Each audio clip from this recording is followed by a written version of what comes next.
Anthony Smith gives an official response to Alex Pereira on the Believe You Me podcast with Michael Bisping. The two have been going back and forth this past week. It started with Smith saying that Pereira isn't as big and scary at light heavyweight as he was at middleweight. Pereira fired back, calling Smith washed up.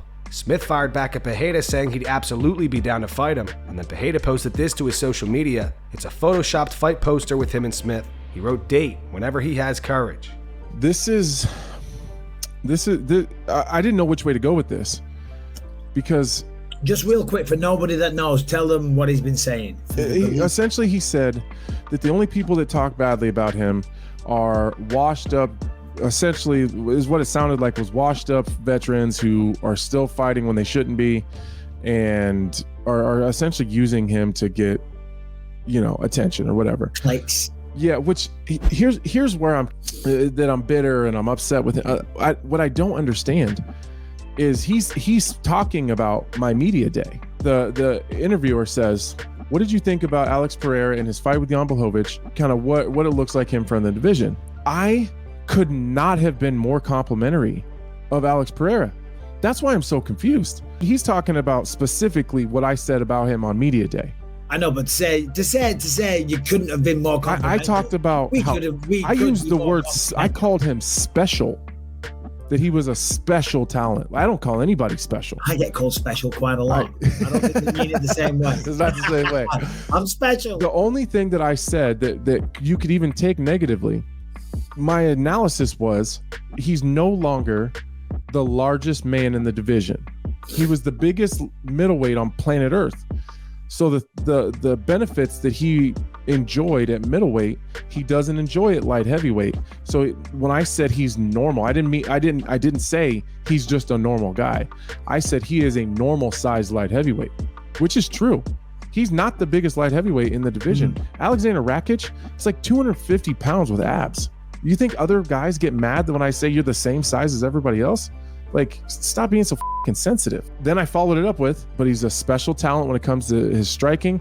I said his grappling was much improved. I said he thought he was a great addition to the division, and that I was excited for the Yuri Prohaska fight. Yeah, I don't know what he's so mad about. I don't want Glover and his coaching, like his Muay Thai coach. Like, I really like that guy. Every time I see him on the road, we'll be like having a drink in a bar, and I'll be like, "Hey, I seen you guys working on this. What's this?" He's like showing me shit, and it's personal to me. Dustin Poirier recently stated that he would be open to moving up to the welterweight division. Gilbert Burns offers to be his first fight.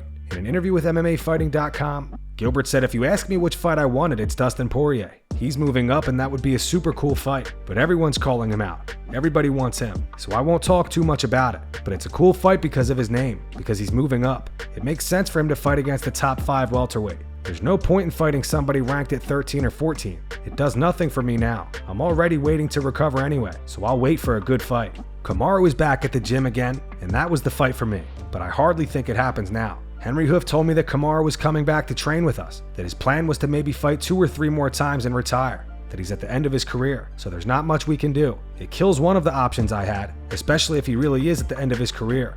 This fight wouldn't add much to him. I think Leon beats both of them. Leon will beat Colby pretty convincingly, and if Bilal really is next, I do think it's a great fight for the champion as well.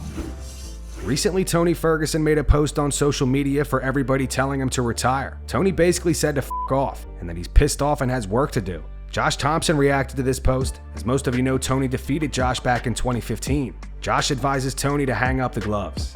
He was the same age that I was when he beat me. It's father time, man. There's nothing I can tell you. There's nothing. I like Tony a lot. Tony's gonna probably take. Tony's gonna take offense to whatever it is I'm saying, because he's already come out publicly and said things about me too, like, "Oh, you're just mad because I beat you. Oh, I pieced you up." You can say what you want, man. Things like that don't bother me. I'm just talking realities. And I had a nice long look in the mirror with myself after I lost to him. It was like, you need to figure out what you want to do in life, because it's coming to an end real quick.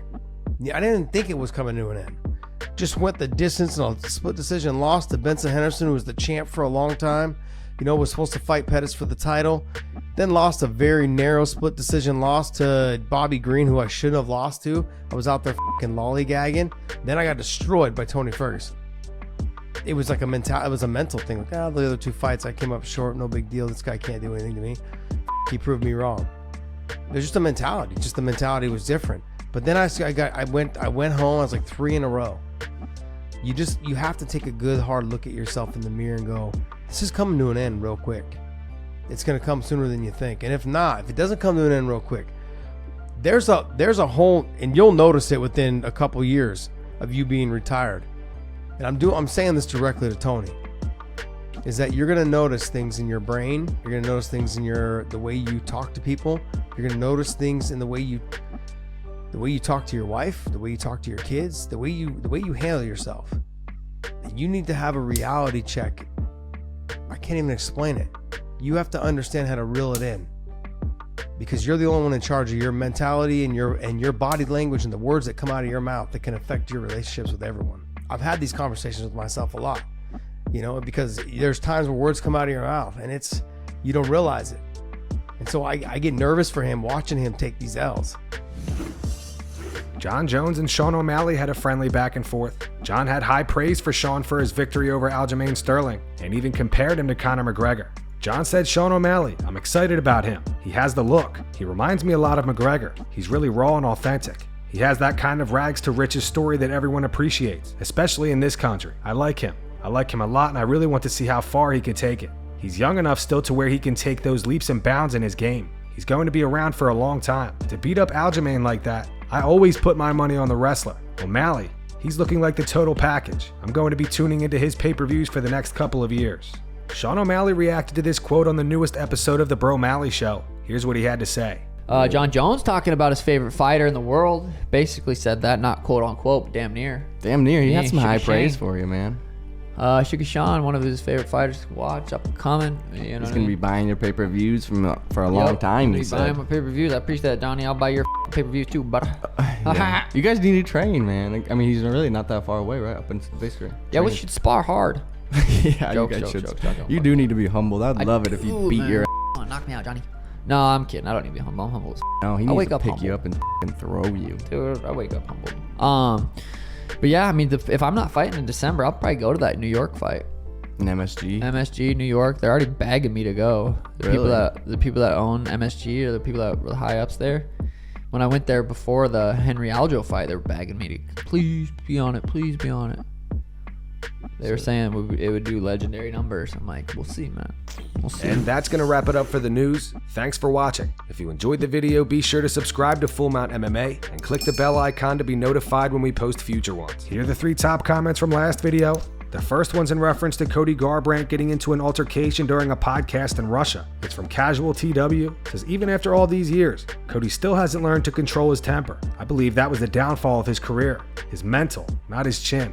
The second one's from 47 Ravenlord. It's in reference to Rose Namajunas calling her last fight with Carla Esparza the most boring fight ever.